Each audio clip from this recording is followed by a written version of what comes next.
Ever wonder what happens when truck engineers get bored with just hauling stuff and start dreaming bigger? These next 10 pickups prove that even the most work-focused vehicle in America can turn into a laboratory for wild ideas. Let's get into it. First up is the 1966 Ford Ranger II, a concept Ford rolled out at the Chicago Auto Show that looked like a normal F-250 class truck until you pressed a button. Then, things got strange. The rear section of the cab would slide backward 18 inches into the bed, a roof panel would shift into position, and suddenly, 2 extra bucket seats popped up, turning a 2-seat work truck into a 4-passenger cruiser. When it wasn't in transformer mode, the bed still measured a standard 6 by 8 feet, finished out with walnut flooring, aluminum rails, and padded wheel wells. The exterior leaned futuristic too, with a tempered plastic-style windshield, rectangular headlamps, and hydraulic canopy doors that popped open with a key. Under the hood sat a 390 cubic inch V8 with triple carbs, wrapped in a body finished in a striking aqua blue paint. It never went anywhere near production, but it's a wild reminder of how much Ford was willing to experiment with cab design decades before crew cabs became the norm. Just a year later came a truck that didn't come from Detroit at all, the 1967 Dodge Deora, built by custom designers Mike and Larry Alexander out of a Dodge A100 pickup.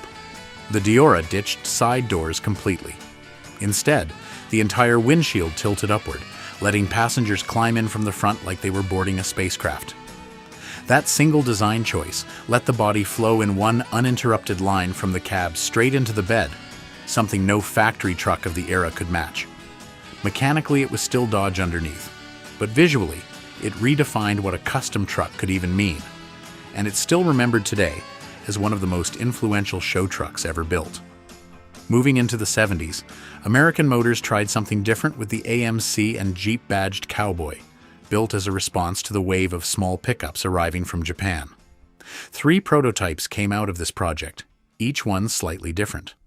One wore Jeep badging and red paint, while the other 2 were labeled AMC, partly because executives weren't comfortable slapping the Jeep name on a 2-wheel drive truck. Underneath, the Cowboy borrowed its platform from the AMC Hornet, and engineers were tasked with turning that platform into something that could rival the compact size of imported trucks, while still competing visually with cars like the Chevy El Camino. Rather than copy the El Camino's unibody approach, designer Jim Alexander pushed for a traditional separate cab and cargo box riding on a stub frame. In the end, AMC decided the upcoming Hornet hatchback was the safer bet, and the Cowboy quietly disappeared, even though compact trucks would go on to dominate the market for decades after. By the late 80s, manufacturers were blending cars and trucks together more aggressively, and the 1988 GMC Centaur is a perfect example.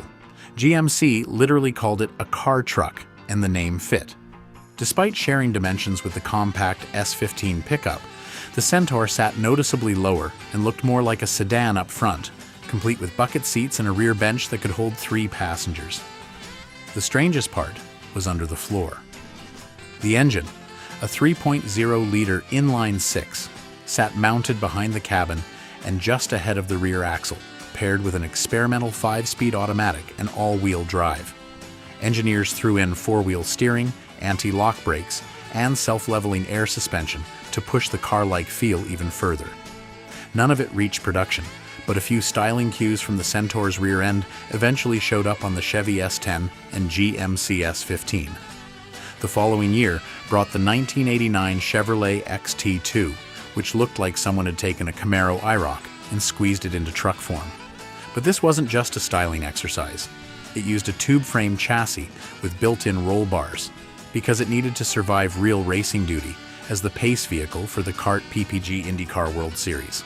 Power came from a 4.5-liter V6 pulled straight from Trans Am Racing, good enough for a 6-second sprint to 60.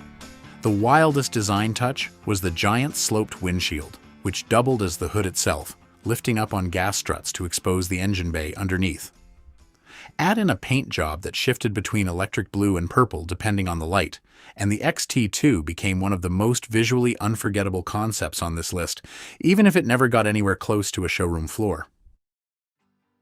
In 1990, Ford went in a completely different direction with the F-150 Street, a concept built purely around attitude rather than performance. The roof got chopped down 3.5 inches, the suspension dropped 4 inches up front and 3 in back, and the whole truck sat with an aggressive nose-low stance. Big 16-inch wheels, shaved door handles, a Frenched antenna, and quad exhaust tips molded right into the rocker panels rounded out the look. Oddly enough, Ford never bothered upgrading the engine to match the aggressive exterior, proving this one was built entirely for the eyes, not the driveline. 3 years later, Ford tried another lifestyle-driven idea with the 1993 F-Series Hydro concept, aimed squarely at beach and water sports culture. Built from an F-150 stepside, the Hydro had its doors and roof stripped away entirely, turning it into a fully open-air hauler designed for hauling gear like jet skis. Details on this one are thin today, but the intent was obvious. Make the pickup truck feel like part of the outdoor recreation lifestyle rather than just a work tool. Ford kept pushing forward with the 1994 Power Stroke concept, which leaned hard into combining luxury with serious towing muscle. Under the hood sat Ford's new direct-injection turbo diesel, cranking out 210 horsepower and 420 pound-feet of torque, with cold start capability under 2 seconds, even at 20 below zero. The truck packed dual rear wheels, a stretched wheelbase, an 8,000-pound winch, and mirrors that displayed turn signals and brake lights right on their surface. Inside, leather captain's chairs and a CB radio blended comfort with utility, foreshadowing where heavy-duty trucks were eventually headed. Then, in 1996, Dodge unveiled something almost absurd at the SEMA show: the Ram T-Rex. This thing had 3 axles, 1 up front and 2 out back, making it a genuine 6-wheel drive pickup. Power came from a modified 8.0-liter Magnum V10, pushing nearly 500 horsepower and close to 600 pound-feet of torque, somehow launching a 12,000-pound truck to 60 in about 8 seconds. A computer-controlled air suspension helped tame all that mass, but the sheer complexity of building a functional 6-wheel drive system made production completely unrealistic. Closing out the main list is the 1997 Dodge Sidewinder, arguably the most extreme performance truck ever conceived. Based loosely on the Dakota, it rode on a custom chassis from Riley and Scott, the same shop behind the Viper GTS race car, and it borrowed the Viper's own 8.0-liter V10, tuned past 640 horsepower. That translated into a 3.9-second sprint to 60 and a top speed of 170 miles per hour, numbers that would embarrass plenty of sports cars, let alone pickups. Massive 21 and 22-inch wheels paired with 15-inch brakes rounded out a truck that was simply too wild for the real world. As a bonus, because of how rare it is, there's the Ranger Sky Ranger. Starting life as a 1991 Ranger XLT extended cab, it was transformed by professional autocrafters into a genuine convertible pickup with a manually operated soft top that folded down behind the seats and tucked under a deck cover.